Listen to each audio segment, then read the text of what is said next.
તો નમસ્કાર દર્શક મિત્રો, સમાચાર આવી રહ્યા છે ભરૂચથી. ભરૂચ પત્રકાર એકતા પરિષદના પત્રકારોએ આજે કલેક્ટરને આવેદનપત્ર સુપ્રત કર્યું છે. પત્રકારો પ્રત્યે રાજકીય નેતાઓ દ્વારા કરવામાં આવતી અપમાનજનક ટિપ્પણીઓ સામે વિરોધ નોંધાવવામાં આવ્યો છે.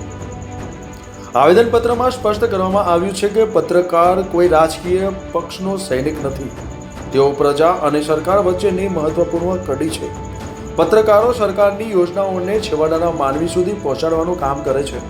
પત્રકાર એકતા પરિષદે જણાવ્યું હતું કે તેમનું સંગઠન 10,000 પત્રકારોનું શિસ્તબદ્ધ બંદર છે. તેમાં તાલુકા, જિલ્લા, ઝોન, પ્રદેશ અને મહિલા વિંગ તેમજ લીગલ વિંગ સાથે સમાવેશ થાય છે.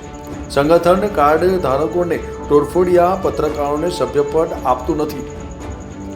ખાસ કરીને ગુજરાતના ગૃહમંત્રી દ્વારા વારંવાર પત્રકારો વિરુદ્ધ કરવામાં આવતી અપમાનજનક ટિપ્પણીઓની ટીકા કરવામાં આવી છે. સંગઠનને સ્પષ્ટ કર્યું છે કે કોઈપણ મંત્રીને પત્રકારોની ઇજ્જત સામે પત્રકારોને તોડબાજની સંખ્યામાં ઉમેરો થાય છે તેના અમારે સખત વિરોધ છે.